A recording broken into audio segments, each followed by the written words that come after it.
अच्छा, हमने स्टार्ट करना है क्वेश्चन नंबर 7, परसेंटेजेस के क्वेश्चन 7 से स्टार्ट करेंगे आज। तो बेटा सबसे पहले क्वेश्चन 7 में क्या बोल रहा है, express each of the following as a percentage change.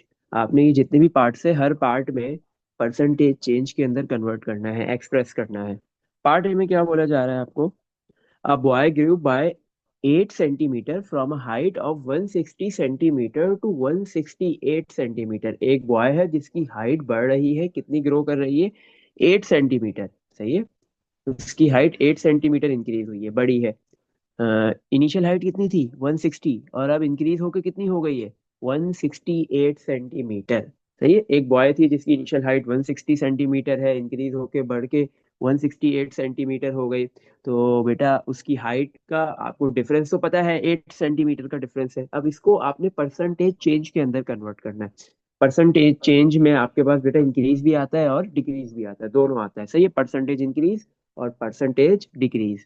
अच्छा, आप कैसे निकालेंगे ये, जब भी आपके पास बेटा परसेंटेज चेंज आपको निकालना हो तो सिंपली आप क्या करते हो, एक रेशो बनाते हो। सही है, पहले आप एक रेशो बनाओगे और फिर परसेंटेज में आंसर देना है आपने। तो आप फिर इसको क्या करोगे, मल्टीप्लाई करोगे। सही है, किससे, 100 से। परसेंटेज में लाना है ना, कितना परसेंट चेंज हो रहा है ये फाइंड करना है कि 160 सेंटीमीटर से बॉय की हाइट बढ़ के 168 सेंटीमीटर हो गई, तो इसकी हाइट में कितना परसेंट चेंज आया है, आपने ये बताना है, परसेंटेज में आंसर देना है। सही है, और चेंज कितना हुआ है वो बताना है। तो परसेंटेज में आंसर देने के लिए मल्टीप्लाई बाय 100 किसको करेंगे, एक फ्रैक्शन, एक रेशो को, एक फ्रैक्शन को। सही है, अब फ्रैक्शन में क्या आएगा हमारे पास, न्यूमरेटर में क्या होगा बेटा, इन दोनों हाइट की चेंजेस, डिफरेंस कितना है 168 माइनस 160, वो ऑलरेडी गिवन दिया हुआ है। कितनी इंक्रीज हो रही है हाइट या कितनी डिक्रीज हो रही है, आपके पास क्या वैल्यू है 8, तो ऊपर आ गया परसेंटेज इंक्रीज या परसेंटेज जो भी डिक्रीज हो रही है, मतलब आपके पास जो भी वैल्यू इंक्रीज या डिक्रीज हो रही है वो वैल्यू आ जाएगी। सही है, कितना इंक्रीज हो रही है वो आएगी।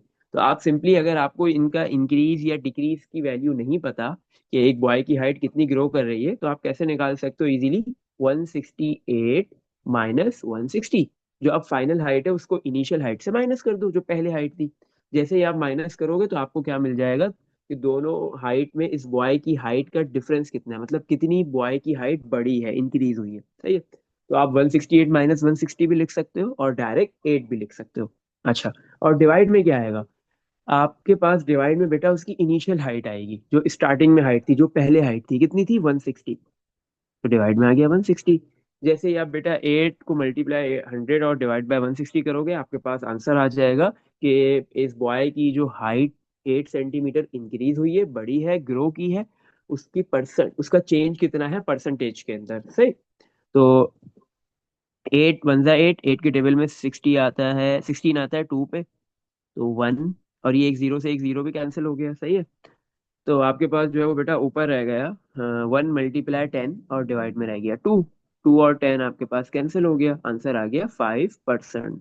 तो इसका मतलब क्या है कि इस बॉय की जो हाइट इंक्रीज हुई है 160 सेंटीमीटर से 168 सेंटीमीटर हो गई है, ये परसेंटेज में कितना है 5%। कितना आपके पास जो है वो हाइट इंक्रीज हो रही है इन परसेंटेज, 5% इंक्रीज हाइट। सही है, तो हाइट कितना इंक्रीज हुई है 5%। इसमें देख लो बेटा, कुछ पूछना है, इसी तरह बाकी सारे पार्ट्स भी होंगे, कहीं पे इंक्रीज हो रहा होगा, कहीं पे डिक्रीज हो रहा होगा। सही, चलो पार्ट बी में चलते हैं। पार्ट बी में क्या है आपके पास, the price of a radio was discounted. आपके पास क्या है, एक आप रेडियो परचेस कर रहे हो, उसकी प्राइस क्या है, डिस्काउंट मिल रहा है आपको, कितने डॉलर्स का, 11.50 डॉलर्स का, $11.5 का डिस्काउंट मिल रहा है। सही है, कितनी वैल्यू है 46, कितने डॉलर्स है वैल्यू 46, लेकिन आपने परचेस कितने में किया है 34.6 डॉलर्स का। सही है, $34.5 का। सही है, क्यों, क्योंकि आपको डिस्काउंट मिला है। तो यहाँ पे भी आपको परसेंटेज चेंज निकालना है, कितना चेंज आया है। तो अब यहाँ पे बेटा आपके पास जो प्राइस है रेडियो की वो क्या हो गई, डिक्रीज। जब भी डिस्काउंट मिलता है आपको तो प्राइस क्या हो जाती है, डिक्रीज हो जाती है। सही है, प्राइस कम हो गई ना, डिस्काउंट का तो यही मतलब है ना कि एक्चुअल वैल्यू से, एक्चुअल प्राइस से प्राइस कम में आपको कोई भी चीज मिल जाए। तो अब ये बताना है कि कितना डिस्काउंट मिल रहा है लेकिन परसेंटेज में, या कितना आपके पास जो है वो रेडियो की प्राइस डिक्रीज हुई है परसेंटेज में बताना है। तो सिंपली एक फ्रैक्शन बनाएंगे, मल्टी या रेशो कह लो आप, ये रेशो है बेसिकली, फ्रैक्शन कौन सी टाइप का है, रेशो है, क्योंकि ऊपर नीचे सेम क्वांटिटी है। मल्टीप्लाई बाय 100 करेंगे, क्यों, क्योंकि परसेंटेज में आंसर देना है। अब प्राइस में आपके पास जो डिस्काउंट मिल रहा है, प्राइस में चेंज कितना आ रहा है, 46 - 34.5, जैसे ही आप करोगे आ जाएगा 11.5। डायरेक्ट आपके पास 11.5 गिवन है, तो आप डायरेक्ट $11.5 लिख दो। सही है, इतना आपके पास जो है प्राइस में चेंज आ रहा है। अगर $11.5 आपको डिस्काउंट की वैल्यू नहीं बताएगा, तो आप सिंपली क्या करोगे, 46 - 34.5 करोगे तो 11.5 ही आएगा। और डिवाइड में एक्चुअल वैल्यू आएगी, जो रेडियो की एक्चुअल वैल्यू है, डिस्काउंट से पहले वैल्यू है, बिफोर द डिस्काउंट वैल्यू जो है वो आएगी। सही है, एक्चुअल वैल्यू कितनी है इस रेडियो की, एक्चुअल प्राइस कितनी है 46, तो वो वैल्यू डिवाइड में आएगी। सही। अच्छा, जो इनिशियल वैल्यू होती है, एक्चुअल वैल्यू होती है, वो आती है। अब जैसे ही आप क्या करो, 11.5 को multiply by 100 then divide by 46, जैसे ही आप करोगे आपके पास आंसर आ जाएगा कि आपके पास जो है वो कितना परसेंट आपको डिस्काउंट मिल रहा है। 11.5 को आप 100 से मल्टीप्लाई कर दो, डिवाइड बाय 46, तो बेटा आंसर आ गया 25%। सही है, तो आपको आपको कितना डिस्काउंट मिला है, 25% का डिस्काउंट मिल रहा है। सही है। अच्छा, नेक्स्ट पार्ट पे चलते हैं, इसमें देख लो बेटा कुछ पूछना है। पार्ट सी। पार्ट सी में क्या है आपके पास, द स्पीड ऑफ, हाँ, the speed of a car, आपके पास एक कार है, उसकी स्पीड इंक्रीज हो रही है फ्रॉम 88 किलोमीटर। पहले कार जो है वो 88 किलोमीटर की पर आवर की स्पीड से चल रही है, 88 किलोमीटर पर आवर। और फिर जो है वो अपनी उसने स्पीड इंक्रीज कर दी, बढ़ा दी, बढ़ा के अब कितनी हो गई, इंक्रीज हो गई, कितनी हो गई है, 105.6 किलोमीटर पर आवर। सही है ना। अब यहाँ पे हमें ये नहीं बताया कि कितनी कितनी क्या अमाउंट है, क्या वैल्यू है इंक्रीज होने की। दो वैल्यूज दे दी कि इनिशियल स्पीड कार कितनी है, फाइनल इतनी है, पहले इतनी थी, बाद में इतनी हो गई। अब आपको ये पता करना है परसेंटेज में कि कितना इंक्रीज हो रहा है, कितना परसेंट जो है वो कार की स्पीड इंक्रीज हुई है। तो सिंपली आप क्या बनाओगे, एक रेशो। सही है। रेशो में ऊपर क्या आएगा कि आपके पास जो है कार की स्पीड कितना इंक्रीज हो रही है, इंक्रीज वैल्यू आएगी। तो सिंपली अब इंक्रीज वैल्यू नहीं है, तो आप क्या करोगे, जो फाइनल वैल्यू है, जो आपके पास बाद में कार की स्पीड है, जो न्यू कार की स्पीड है 105.6, उसको माइनस कर देंगे ओल्ड स्पीड ऑफ कार से, 88 से। और डिवाइड किससे करेंगे, डिवाइड में आपके पास जो है वो इनिशियल स्पीड आएगी, स्टार्टिंग स्पीड आएगी जो 88 है, और मल्टीप्लाई किससे होगा, 100 से, क्योंकि हमने परसेंटेज में आंसर देना है। तो 105.6, 105.6 माइनस 88 कर लो। कैलकुलेटर से कर सकते हो, क्योंकि ज्यादातर परसेंटेजेस के जितने भी क्वेश्चन है आगे जो हमने टॉपिक्स पढ़ना है, परसेंटेज हो गया, सिंपल इंटरेस्ट, कंपाउंड इंटरेस्ट, वो भी परसेंटेज के अंदर ही आता है, वो पढ़ेंगे। फिर एक्सपोनेंशियल ग्रोथ डी के वो पढ़ेंगे, रिवर्स परसेंटेज पढ़ेंगे। तो ये सारे टॉपिक्स मोस्टली P4 के अंदर आते हैं, उस पेपर में आते हैं जिसमें कैलकुलेटर अलाउ होता है। सही है, तो आप कैलकुलेटर इजीली यूज कर सकते हो, इधर कोई मसला नहीं है। 105.6 माइनस 88 आपने किया, तो आपके पास वैल्यू आ गई 17.6, और डिवाइड बाय 88 मल्टीप्लाई बाय 100। इसको मल्टीप्लाई बाय 100 कर लो पहले, या डिवाइड कर लो 88 से, इससे कोई फर्क नहीं पड़ेगा। डिवाइड बाय 88, आंसर आ गया बेटा 20%। तो कार की स्पीड 88 से अगर 105.6 किलोमीटर पर आवर हो गई है, तो इसका मतलब है 20% स्पीड इंक्रीज हुई है। सही। अच्छा, पार्ट डी। पार्ट डी के अंदर क्या है आपके पास, पार्ट डी में क्या बोल रहा है आपको, the loudness of a bell, एक बेल है, उसकी लाउडनेस है, फेल फ्रॉम, अब उसकी बेल लाउडनेस जो है वो बेल की गिरी है, डिक्रीज हुई है। फेल मीन डिक्रीज, फॉल होना, फेल होना, डिक्रीज हो जाना। सही है।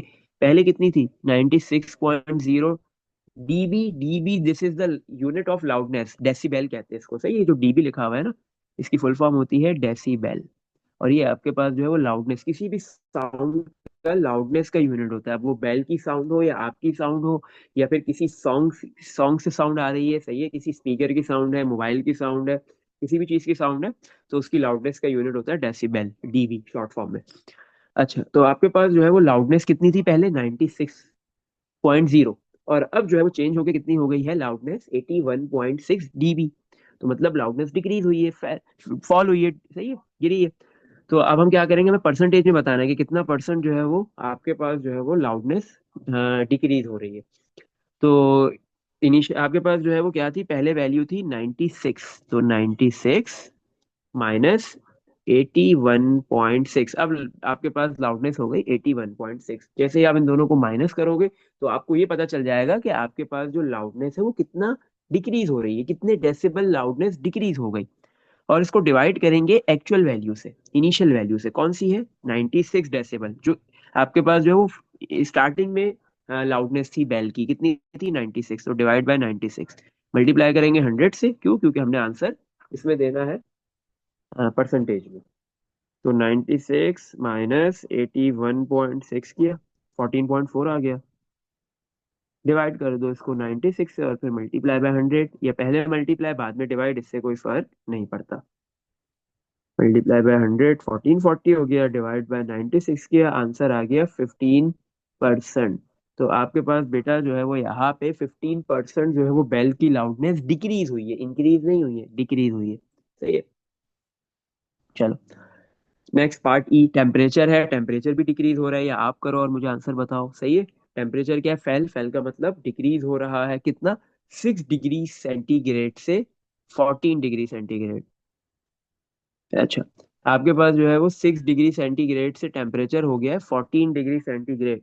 अब यहाँ पे ये जो वैल्यूज गिवन दी हुई है ना, by 6 degree centigrade to 14 degree centigrade, मतलब आपके पास क्या है? 14 डिग्री सेंटीग्रेड एक ऑब्जेक्ट का टेम्परेचर था, उससे कम होके कितना हो गया है? 6 डिग्री सेंटीग्रेड। यहाँ पे रिवर्स लिखा है इसने। सही है। बाय 6 डिग्री सेंटीग्रेड, बाय का मतलब होता है कि ये हो गया इतना टेम्परेचर ऑब्जेक्ट का, कोई भी ऑब्जेक्ट है, टेम्परेचर डिक्रीज होके, कम होके, फॉल होके 6 डिग्री हो गया। पहले कितना था? 14 डिग्री सेंटीग्रेड, 14 डिग्री से 6 डिग्री हो गया है। तो आपके पास बेटा यहाँ पे इसने रिवर्स लिखा हुआ है, तो मैं करवा देता हूँ पार्ट ई भी। सही है। तो पार्ट ई कैसे होगा? आपके पास इनिशियल टेम्परेचर कितना है बेटा? आपके पास 14, पहले 14 था। सही है, 14, और अब चेंज होके कम होके कितना हो गया? 6। तो 14 - 6 कर देंगे, और डिवाइड में क्या आएगा? जो इनिशियल टेम्परेचर था, जो पहले टेम्परेचर था, कितना था? 14। सही है, चेंज होने से पहले जो टेम्परेचर था, डिवाइड में वो आएगा। मल्टीप्लाई 100 से करेंगे, 100 से मल्टीप्लाई करेंगे क्योंकि परसेंटेज में आंसर देना है हमने। सही है। और आपके पास यहाँ पे आपने 14 - 6 क्यों किया? क्योंकि आपके पास जो है वो टेम्परेचर की वैल्यू पहले 14 थी और अब 6 हो गई है, चेंज हो गई है, डिक्रीज हो गई। तो 14 - 6, और डिवाइड में कौन सा आएगा? Initial temperature. सही है, चेंज होने से पहले वाला temperature, temperature before the changing, change होने से पहले वाला टेम्परेचर कौन सा है? 14। अब वो 14 डिग्री सेंटीग्रेड वाला टेम्परेचर कम होकर 6 डिग्री हो गया है।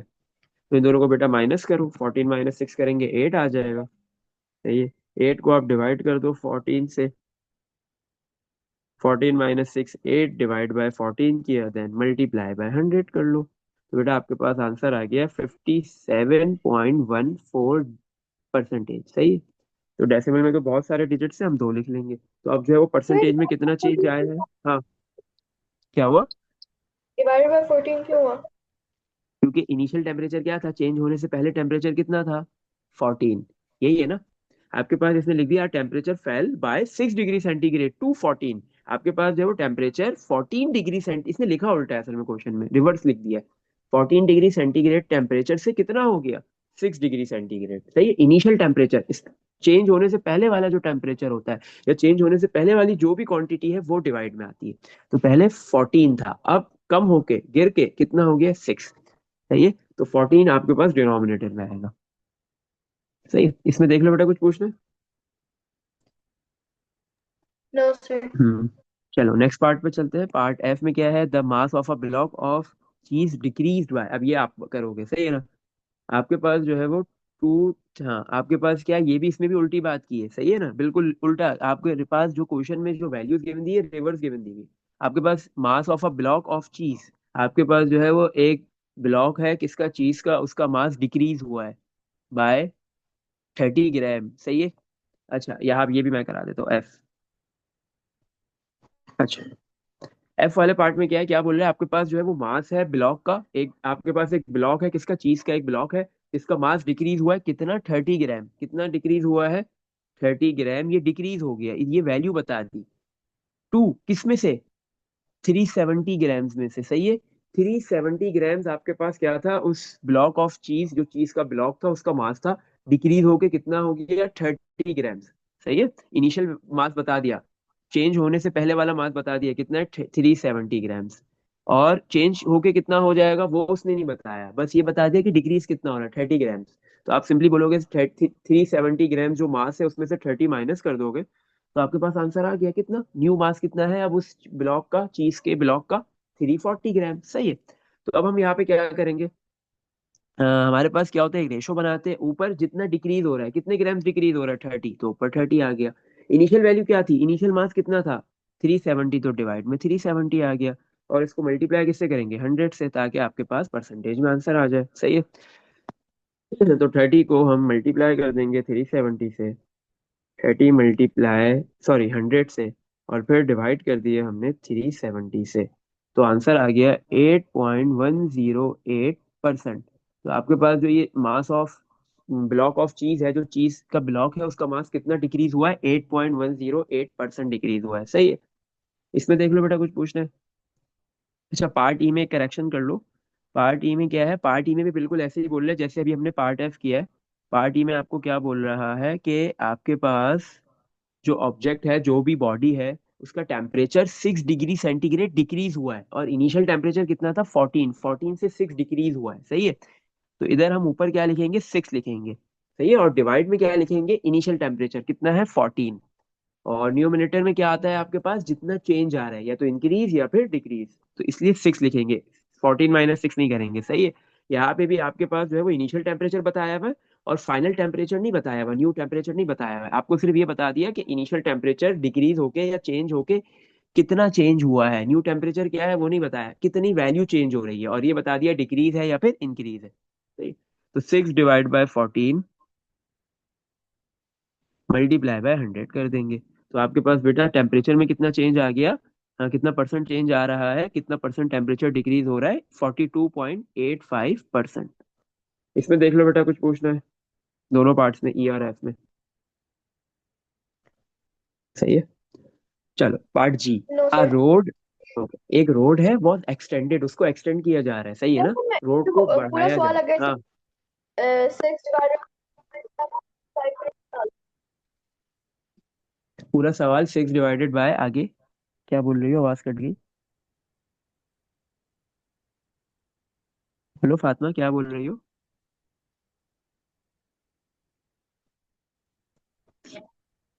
हम्म।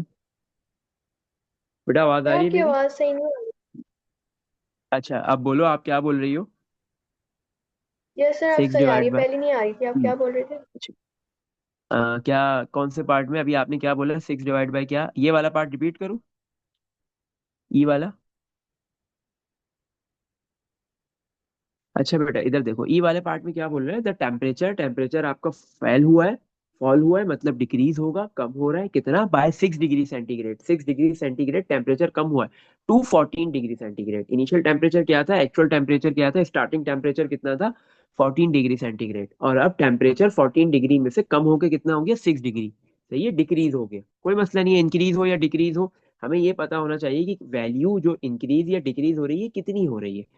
तो हम जो फ्रैक्शन बनाते हैं, उस फ्रैक्शन में क्या आता है, डिनोमिनेटर में आपके पास इनिशियल टेम्परेचर आता है। इनिशियल टेम्परेचर कितना है, इनिशियल वैल्यू आती है, स्टार्टिंग वैल्यू आती है 14।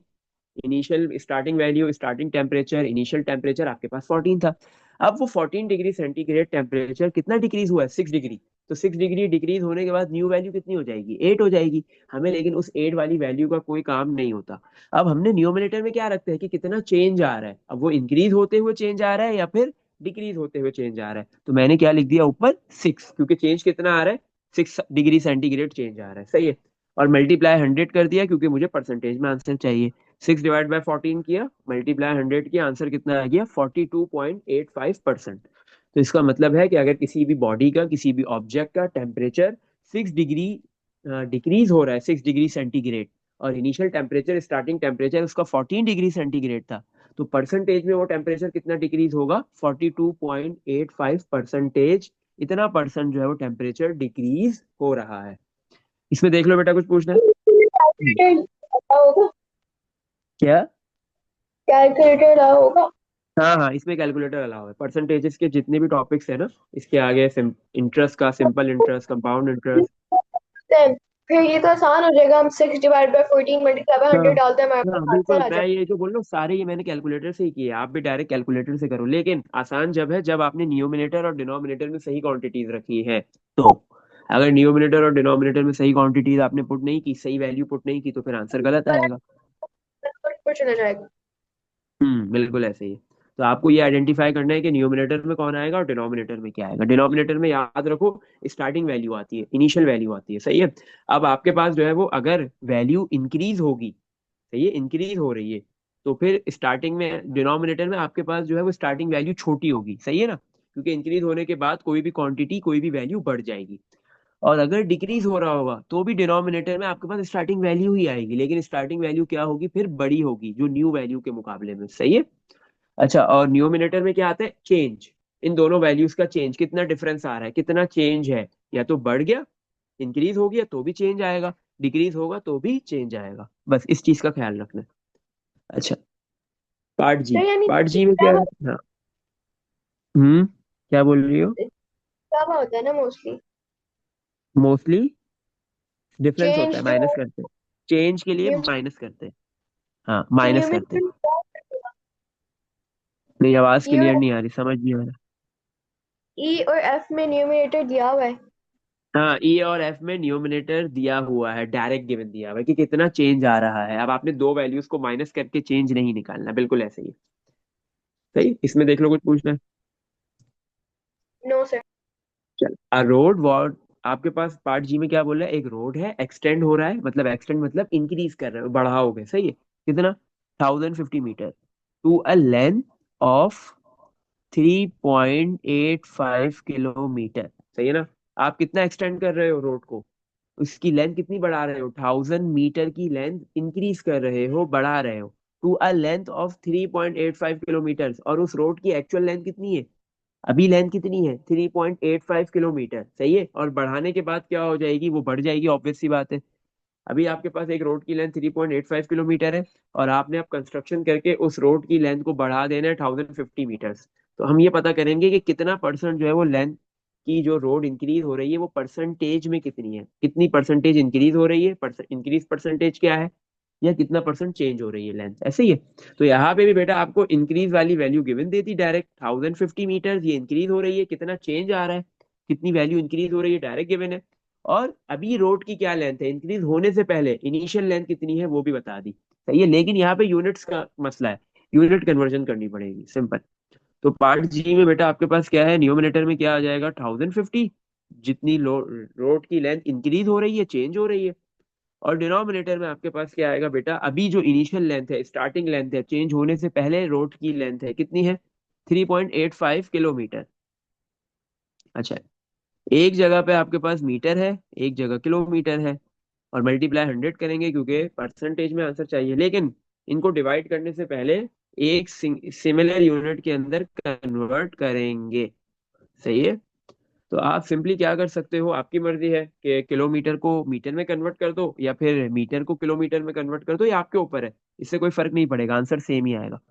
तो मैं क्या कर रहा हूँ, यहाँ पे ये जो 3.85 किलोमीटर है, मैं इसको मीटर्स में कन्वर्ट कर देता हूँ। तो 1050 डिवाइड में 3.85 किलोमीटर से मीटर में जाने के लिए क्या करेंगे, मल्टीप्लाई बाय 1000 से मल्टीप्लाई करेंगे। क्यों, क्योंकि आपके पास जो है वो क्योंकि आपके पास क्या होता है, 1 किलोमीटर के अंदर 1000 मीटर्स होते हैं, और किलोमीटर से मीटर में बड़े यूनिट से छोटे यूनिट में जाने के लिए मल्टीप्लाई करते हैं। और ये मल्टीप्लाई बाय 100 कॉपी हो गया, तो ऊपर भी मीटर हो गया और नीचे भी मीटर हो गया, मीटर से मीटर कैंसिल। ऊपर ये दो जीरो है, दो जीरो से दो जीरो कैंसिल, और ये तीसरा जीरो है, तीसरा जीरो से थर्ड जीरो से हमने थर्ड जीरो भी कैंसिल कर दिया। ऊपर न्यूमिनेटर में रह गया 105 डिवाइड में 3.85, इसको आप डिवाइड कर लो, आंसर आ जाएगा। 105 डिवाइड बाय 3.85, तो बेटा आंसर आ गया आपके पास 27.27%। 2727, ये 27 बेटा रिकरिंग आ रहा है, सही है, रिपीटेड डिजिट से। तो 27.2727% जो है वो रोड की लेंथ इंक्रीज हो रही है, रोड को एक्सटेंड किया जा रहा है। इसमें देख लो बेटा कुछ पूछना है। सर क्या बोलते हैं, आपने उसका पूरा आंसर क्यों नहीं निकाला? किसका पूरा आंसर, अच्छा डायरेक्ट कैलकुलेटर से, डायरेक्ट कैलकुलेटर से निकाल लो। जब आपने हाँ 3.85 किया था तो हाँ आपने हाँ, तो फिर आपने इसको फुली सॉल्व नहीं किया ना? मतलब आप ये कह रहे हो कि पहले मैं 3.85 को 1000 से मल्टीप्लाई करूं, ऐसे भी कर सकते हो, कोई मसला नहीं है। तो ये 3850 हो जाएगा, ऐसे ही है, क्योंकि डेसिमल 3 डिजिट आगे मूव हो जाएगा। आपके पास कैलकुलेटर भी, आप पूरे इस वैल्यू को डायरेक्ट कैलकुलेटर में भी रख सकते हो, और ऐसे कैंसिल आउट करके वैल्यू को आसान बनाने के बाद फिर भी कैलकुलेटर में रख सकते हो। ये आपकी मर्जी है, जैसे आपको जो कैलकुलेशन आसान लगती है आप वैसे करो, कोई मसला नहीं है, आंसर सबसे सेम आएगा। सही है। सर ये रिकरिंग डेसिमल है ना नीचे? हाँ, नीचे रिकरिंग डेसिमल आ रहा है, मतलब ये जो आंसर आ रहा है ना 27.27272727 रिकरिंग डेसिमल आ रहा है, तो मैंने 2 मरतबा लिख दिया 2727। सही है। आपने उसके ऊपर दो डॉट्स क्यों नहीं लगाए? ऊपर दो डॉट्स लगते हैं ना। ऐसे भी कर सकते हैं, क्योंकि यहाँ पे बिल्कुल ऐसे भी कर सकते हो आप, रिकरिंग में भी लिख सकते हो, क्योंकि उसने हमें बोला नहीं है कि रिकरिंग में आंसर दो। हाँ, अगर बोलेगा तो फिर हम 27.272 के ऊपर भी डॉट लगाएंगे, 7 के ऊपर भी डॉट लगा देंगे, और आगे परसेंटेज लिख देंगे। सही, ये भी सही है सर और वो भी सही है। ये भी सही है। क्या हुआ? ऊपर वाला अगर मैं रिकरिंग डेसिमल के ऊपर ना लगाऊं तो सही होगा ना? हाँ हाँ, सही होगा, इससे कोई फर्क नहीं पड़ा। क्यों? क्योंकि जब तक वो बोलेगा नहीं कि आपने अपना आंसर जो है वो रिकरिंग में देना है। सही है। अगर वो बोलता है तो फिर लगाना जरूरी है, नहीं बोलता तो आप छोड़ सकते हो, कोई मसले की बात नहीं है। सही, क्योंकि 27.2727 4 मरतबा लिखो या 10 मरतबा लिखो या 2 मरतबा लिखो, कोई ज्यादा फर्क नहीं है, वैल्यूज में कोई ज्यादा डिफरेंस नहीं है। सही है। अच्छा, नेक्स्ट पार्ट। एच एच में क्या है? Parveen extended the vegetable plot in her garden. आपके पास परवीन क्या कर रही है? अपने वेजिटेबल आप क्या कर रही है? अपने गार्डन के अंदर वेजिटेबल प्लॉट को एक्सटेंड कर रही है। एक्सटेंड का मतलब बढ़ना, बढ़ाना, इंक्रीज करना। बाय कितना? 12 मीटर स्क्वायर, और टू 20 मीटर स्क्वायर। अभी इनिशियल कितना है गार्डन के अंदर? जो भी गार्डन है परवीन का, उसके अंदर वेजिटेबल प्लॉट का कितना एरिया है? 20 मीटर स्क्वायर। और वो 20 मीटर स्क्वायर के एरिया को बढ़ाना कितना चाहती है? फर्दर 12 मीटर स्क्वायर बढ़ाना चाहती है, उसमें इंक्रीज करना चाहती है। सही है, एक्सटेंड करना चाहती है। तो सिंपल क्या होगा, न्यू वैल्यू क्या हो जाएगी? 20 + 12, तो न्यू आपके पास जो है वो वेजिटेबल प्लॉट का एरिया कितना हो जाएगा गार्डन के अंदर? 32 मीटर स्क्वायर। लेकिन हमने ये नहीं पता करना कि न्यू वैल्यू क्या है, न्यू एरिया क्या है वेजिटेबल प्लॉट का गार्डन में। हमें सिर्फ ये पता करना है कि कितना परसेंट जो है वो इंक्रीज होगा। सही है, कितना परसेंट जो है वो गार्डन के अंदर वेजिटेबल प्लॉट को इंक्रीज कर रही है। तो सिंपल उसने खुद ही बता दिया कि 12। सही है ना, परसेंटेज में निकालना है, वैल्यू कितनी है? 12 मीटर स्क्वायर। सही, और डिवाइड में अभी गार्डन का इनिशियल चेंज होने से पहले गार्डन के अंदर जो है वो वेजिटेबल प्लॉट का कितना एरिया है? 20, इनिशियल वैल्यू 20, तो डिवाइड बाय 20, मल्टीप्लाई बाय 100 कर देंगे। तो 12 को बेटा 20 से डिवाइड करो और मल्टीप्लाई बाय 100 कर दो, या पहले मल्टीप्लाई बाद में डिवाइड कर दो, इससे फर्क नहीं पड़ेगा। जैसे ही आप मल्टीप्लाई और डिवाइड करोगे आपके पास आंसर आ जाएगा 60%। तो इसका मतलब है परवीन चाहती है कि उसके जो, हाँ क्या कहते हैं, गार्डन में वेजिटेबल प्लॉट का हिस्सा है वो 60% इंक्रीज हो जाए। सही है। इसमें देख लो बेटा, कुछ पूछना है? सर जब चल। ऊपर चेंज हम्म, तो हमने डिवाइड किया है ना, तो नीचे और क्या एक्सटेंड बोला? करेंगे? हाँ, क्या नहीं, क्या किया? डिवाइड किया नहीं, मल्टीप्लाई नहीं होता। जब भी आप परसेंटेज निकालते हो ना, डिवाइड ही करते हो, चाहे वो एक्सटेंड हो या फिर क्या कहते हैं, डिक्रीज हो। सही है, या फॉल हो या एक्सटेंड हो, ऑलवेज आप रेशो बनाते यही हो। ऐसा थोड़ी है कि मल्टीप्लाई हो जाएगा, नहीं। आपके पास एक रेशो बनेगा, एक फ्रैक्शन बनेगा। सही है, जब भी एक्सटेंड हो या डिवाइड हो। लेकिन फर्क क्या होता है दोनों में? डिफरेंस क्या होता है? आपके पास जब एक्सटेंड होता है ना, तो नियोमिनेटर में वैल्यू, डिनोमिनेटर में वैल्यू छोटी होती है, इनिशियल वैल्यू छोटी होगी। सही है, एक्सटेंड होने के बाद जो है वो आपके पास वैल्यू बढ़ेगी। लेकिन जब आपके पास जो है वो डिक्रीज होगा, फॉल होगा,